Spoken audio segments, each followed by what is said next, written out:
Tu peux méditer tous les matins, lire tous les livres de développement personnel, travailler sur ton mindset, faire des affirmations, essayer de devenir une meilleure version de toi-même. Mais si tu continues à donner accès à ton énergie aux mauvaises personnes, tu vas continuer à te sentir épuisé.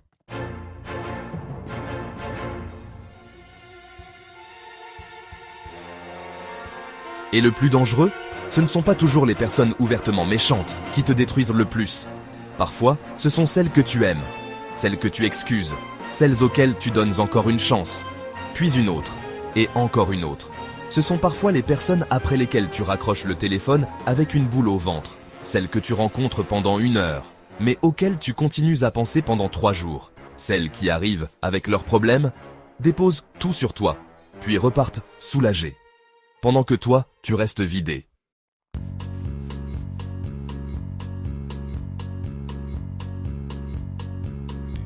Et peut-être que tu connais déjà cette sensation. Tu rentres chez toi après avoir vu quelqu'un. Tu n'arrives pas vraiment à expliquer ce qui s'est passé. La personne ne t'a peut-être même pas insulté. Elle n'a peut-être rien fait de spectaculaire. Pourtant, ton corps sait. Tu es tendu, fatigué, agacé. Tu repenses à la conversation. Tu te demandes, est-ce que j'ai dit quelque chose de mal? Est-ce que j'exagère? Pourquoi est-ce que je me sens toujours comme ça après avoir parlé avec cette personne? Écoute-moi bien, cette sensation mérite ton attention.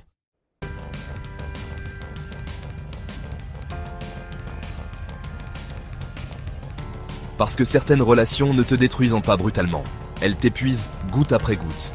Une petite critique, une culpabilisation, une comparaison, un manque de respect déguisé en plaisanterie, une demande de plus, une limite ignorée. Et parce que chaque incident paraît petit, tu restes, tu excuses, tu rationalises, jusqu'au jour où tu réalises que tu n'es plus toi-même quand cette personne est présente. Aujourd'hui, je veux te montrer 5 profils comportementaux auxquels tu dois cesser de donner un accès illimité. Pas pour devenir froid, pas pour juger tout le monde, mais pour apprendre une compétence essentielle de la maîtrise personnelle, protéger ta paix sans culpabiliser. Et reste avec moi jusqu'au 5e, parce que celui-là est souvent le plus difficile à reconnaître. Pourquoi ? Parce qu'il peut ressembler à de l'amour.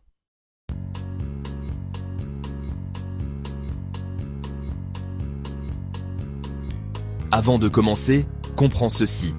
Je ne te demande pas de couper 5 personnes de ta vie ce soir. Non, pas du tout. Nous parlons de comportements répétés. Nous parlons de schémas. Tout le monde peut avoir une mauvaise journée. Tout le monde peut dire quelque chose de maladroit. Toi aussi. Moi aussi. La question n'est donc pas « Cette personne a-t-elle déjà fait quelque chose qui m'a blessé ?» La vraie question est « Que devient cette relation quand j'exprime ce que je ressens et pose une limite ?» C'est là que beaucoup de choses deviennent claires.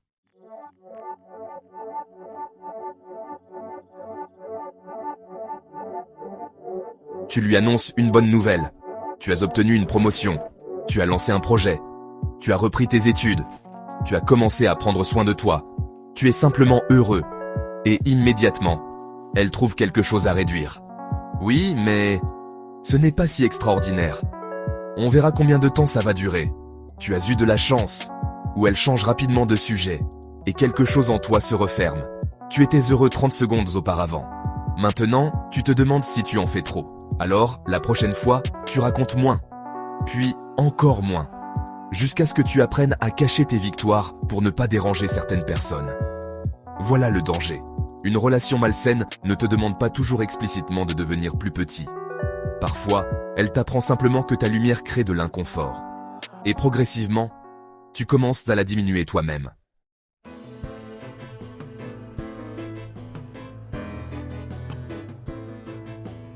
Une personne qui t'aime n'a pas besoin de comprendre tous tes rêves. Elle n'a même pas besoin d'être impressionnée. Mais elle ne devrait pas avoir besoin de te rabaisser pour se sentir mieux.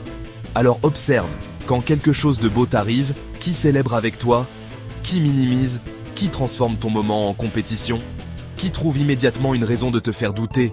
Tu n'as pas besoin de devenir ennemi avec cette personne, mais tu dois peut-être arrêter de lui donner accès à tes rêves les plus fragiles. Tout le monde ne mérite pas d'être présent pendant la construction. Certains ne peuvent voir que le résultat, et certains n'ont même pas besoin de voir ça. Protège ce qui est en train de naître en toi. Parce que ta confiance grandit mieux dans un environnement où elle n'a pas constamment besoin de se défendre.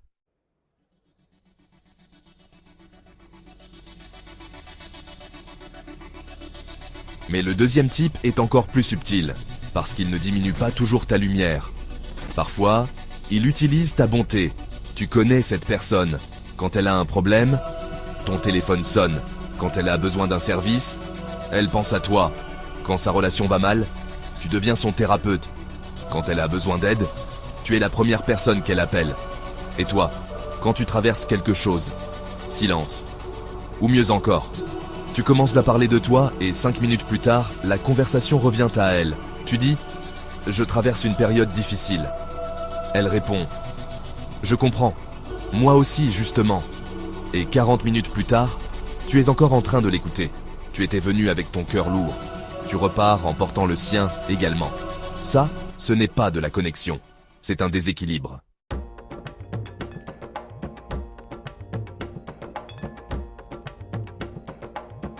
Et les personnes naturellement généreuses tombent souvent dans ce piège. Pourquoi ? Parce qu'elles ne comptent pas. Elles donnent spontanément. Elles comprennent. Elles pardonnent. Elles pensent « ce n'est pas grave ».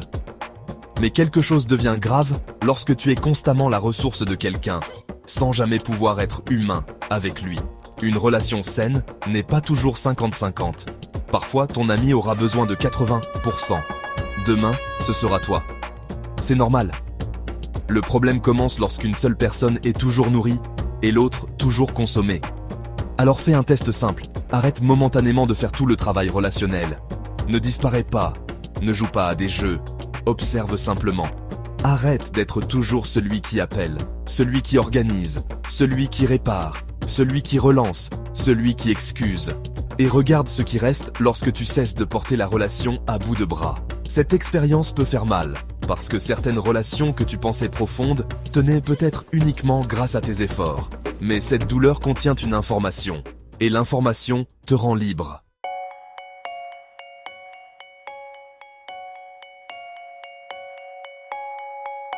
Parce que ton énergie n'est pas une ressource publique. Tu as le droit de décider où elle va. Et voici le troisième type. Celui-ci peut sérieusement abîmer ta confiance. Tu exprimes une émotion. Elle te répond « Tu es trop sensible ». Tu expliques qu'une parole t'a blessé. Elle dit « Tu prends tout personnellement ». Tu rappelles quelque chose qui s'est produit. Elle répond « Ce n'est pas du tout ce qui s'est passé ». Tu poses une limite. Et soudain, tu deviens le problème. Alors tu commences à vérifier tes propres émotions. Peut-être que j'exagère, peut-être que je suis difficile, peut-être que je devrais simplement laisser tomber. Et petit à petit, tu arrêtes de faire confiance à ta perception. Voilà pourquoi ce type de relation peut être si destructeur. Tu ne perds pas seulement confiance dans l'autre. Tu ne perds pas seulement confiance dans l'autre. Tu perds confiance en toi.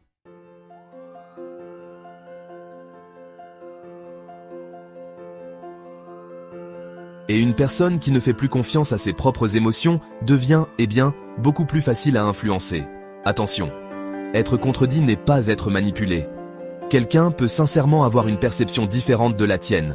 Le signe important est ailleurs. Quand tu exprimes calmement ton ressenti, y a-t-il de la place pour lui ? La personne peut-elle dire « Je ne l'ai pas vécu comme toi, mais je comprends que ça t'est blessé » ou doit-elle absolument prouver que ton émotion est invalide ? Il y a une énorme différence. Tu n'as pas besoin que tout le monde soit d'accord avec toi, mais tu as besoin d'apprendre à ne plus abandonner ta réalité intérieure dès que quelqu'un la conteste. C'est ça, la maîtrise personnelle. Pouvoir écouter une autre perspective sans automatiquement trahir la tienne. Alors la prochaine fois que quelqu'un te fait douter de toi, ne réagis pas immédiatement. Respire, reviens aux faits. Demande-toi, qu'est-ce que j'ai réellement vu ? Qu'est-ce que j'ai réellement entendu ? Qu'est-ce que je ressens ? Puis décide depuis cet endroit. Pas depuis la culpabilité, pas depuis la peur, depuis la clarté.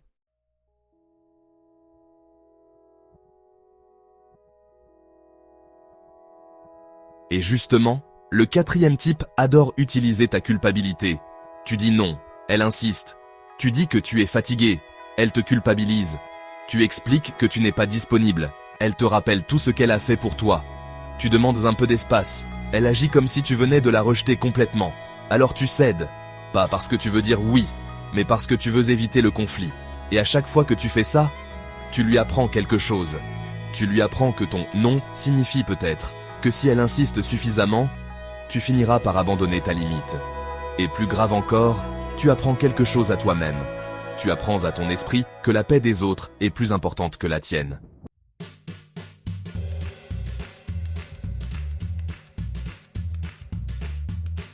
Voilà pourquoi poser des limites peut être inconfortable au début. Tu ne changes pas seulement ton comportement, tu changes les règles d'une relation.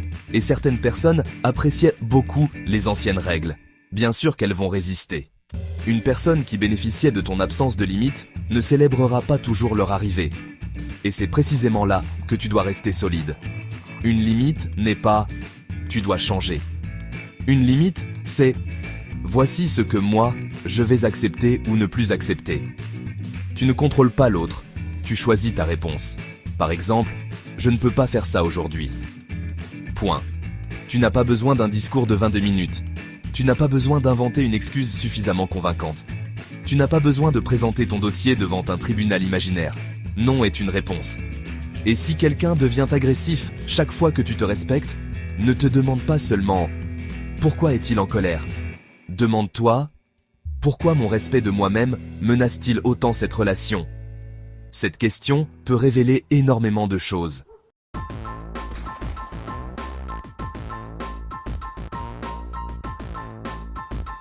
Mais maintenant, nous arrivons au 5e type. Et celui-ci est peut-être le plus difficile, parce qu'il ne ressemble pas toujours à un ennemi. Il peut ressembler à quelqu'un qui veut ton bien. Elle t'aimait lorsque tu étais toujours disponible. Puis tu as commencé à dire non. Et soudain, tu as changé.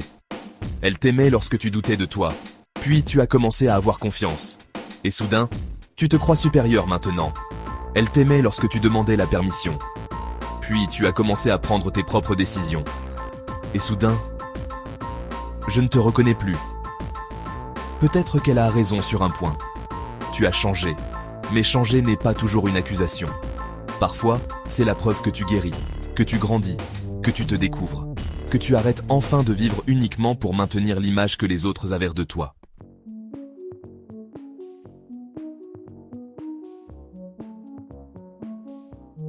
Voici une vérité difficile. Certaines personnes aiment une version de toi qui leur était pratique. Pas nécessairement consciemment. Mais elles étaient confortables avec cette version. La version qui disait toujours oui. La version qui n'avait pas trop d'ambition. La version qui demandait leur avis avant chaque décision. La version qui avait besoin d'elle. Puis tu grandis. Tu prends ta place. Tu deviens plus clair. Tu commences à dire « ça, je le veux. Ça, je ne le veux plus. Ça, ce n'est plus pour moi. » Et la dynamique change. Les relations saines savent évoluer. Elles laissent de la place à ta croissance. Les relations fragiles exigent parfois que tu restes la personne que tu étais lorsque vous vous êtes rencontrés. Et c'est là que tu dois faire un choix. Rester fidèle à l'ancienne version de toi pour préserver certaines relations, ou devenir la personne que ta vie te demande maintenant de devenir.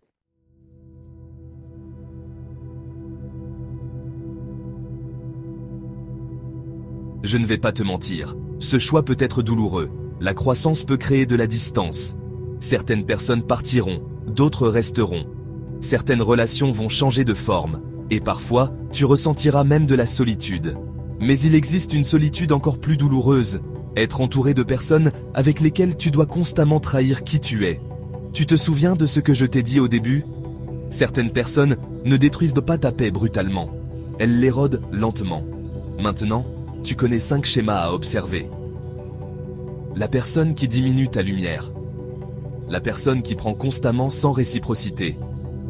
La personne qui te fait douter de ta propre réalité. La personne qui refuse tes limites. Et celle qui n'accepte ta croissance que lorsqu'elle ne la dérange pas. Mais écoute bien ceci. Le but n'est pas de regarder cette vidéo, puis de commencer à diagnostiquer tout ton entourage. Le but est de regarder tes relations avec plus de conscience.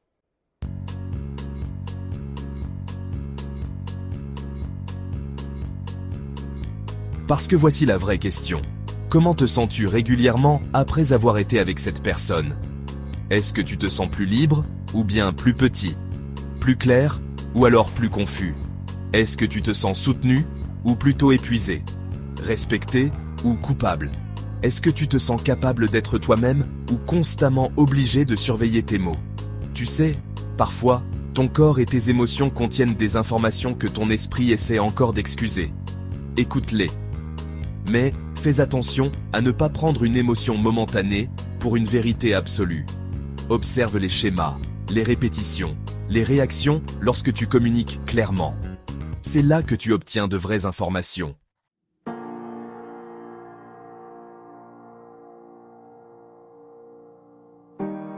Et maintenant, je veux te dire quelque chose que j'aurais aimé comprendre beaucoup plus tôt. Protéger ta paix ne signifie pas construire un mur autour de ton cœur. Ce n'est pas devenir froid. Ce n'est pas supprimer toutes les personnes imparfaites de ta vie.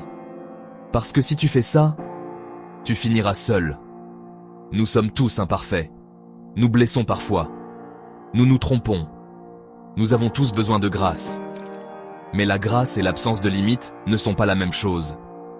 Le pardon et l'accès ne sont pas la même chose. Comprendre quelqu'un ne signifie pas devoir tout accepter de lui. Tu peux comprendre pourquoi une personne agit ainsi, et décider quand même que ce comportement n'a plus sa place dans ta vie. Ça, c'est la maturité émotionnelle. Pouvoir dire « Je comprends ta douleur, mais je ne vais pas devenir l'endroit où tu la décharges. Je comprends ton histoire, mais je ne vais pas laisser cette histoire détruire la mienne. Je peux t'aimer et prendre de la distance. Je peux te pardonner sans retourner dans la même dynamique. Je peux souhaiter le meilleur pour toi sans continuer à me sacrifier. » C'est puissant. Parce que tu n'agis plus depuis la haine, tu agis depuis la clarté.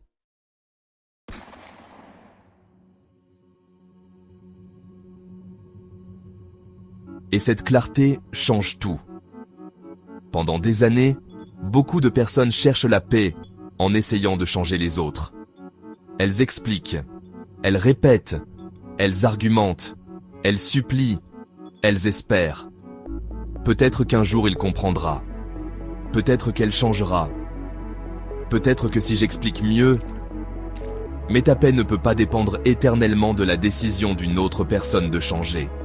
À un moment donné, la question n'est plus « Quand cette personne va-t-elle changer ?» La question devient « Qu'est-ce que moi, je vais faire avec ce que je vois ?» Voilà où commence ton pouvoir. Pas quand tout le monde te comprend. Pas quand tout le monde respecte spontanément tes limites. Pas quand toutes tes relations deviennent faciles. Ton pouvoir commence lorsque tu arrêtes de négocier contre toi-même pour conserver une place dans la vie des autres.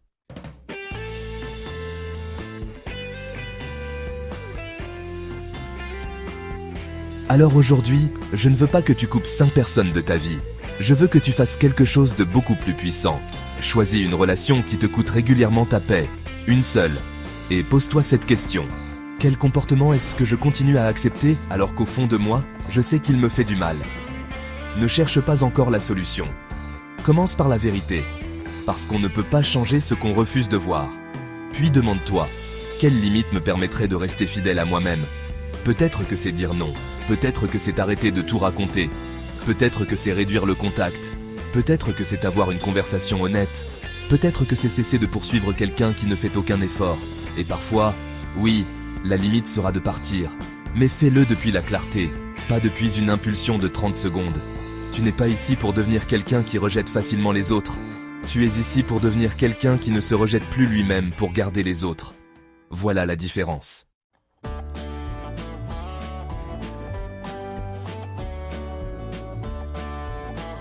Ta paix a de la valeur. Ton énergie a de la valeur. Ton temps a de la valeur. Ta confiance a de la valeur. Et plus tu avances dans ton développement personnel, plus tu dois devenir conscient de ce à quoi tu donnes accès. Parce que la maîtrise personnelle ne consiste pas seulement à maîtriser tes pensées. Elle consiste aussi à choisir les environnements, les habitudes et les relations qui soutiennent la personne que tu deviens. Alors, rappelle-toi ceci. Tu peux avoir un cœur immense et des limites solides. Tu peux être généreux sans être disponible pour tout le monde. Tu peux pardonner sans redonner le même accès. Tu peux aimer quelqu'un et reconnaître que cette relation n'est plus saine pour toi. Et surtout, tu peux choisir ta paix sans devenir une mauvaise personne. Peut-être que quelqu'un sera déçu. Peut-être que quelqu'un dira que tu as changé. Peut-être que quelqu'un ne comprendra pas. Mais tu ne peux pas passer toute ta vie à sacrifier ta paix pour éviter la déception des autres. À un moment donné, tu dois aussi arrêter de te décevoir toi-même. Si tu retiens une seule phrase de cette vidéo, retiens celle-ci. Ne donne pas un accès illimité à quelqu'un simplement parce que tu l'aimes. L'amour mérite de la compassion. Mais l'accès à ta vie demande aussi du respect. Et lorsque tu comprends cette différence, tes relations changent, ta confiance change, ton énergie change. Et surtout, ta relation avec toi-même change. Si ce type de contenu t'aide à mieux te comprendre et à reprendre le contrôle de ta vie, abonne-toi à cette chaîne. Ici, nous travaillons ensemble sur le développement personnel, la maîtrise personnelle, la confiance en soi et l'intelligence émotionnelle. Pas pour devenir parfait, mais pour devenir plus conscient de la vie que tu construis et des personnes auxquelles tu donnes accès. Et maintenant, j'ai une question pour toi. Parmi ces 5 comportements, lequel as-tu déjà toléré trop longtemps dans ta vie? Écris simplement le numéro en commentaire si tu ne veux pas raconter toute ton histoire. Et dans la prochaine vidéo, nous verrons comment poser des limites sans culpabiliser, même avec les personnes que tu aimes profondément. Parce qu'apprendre à protéger ta paix, ce n'est pas arrêter d'aimer les autres. C'est enfin arrêter de t'abandonner toi-même.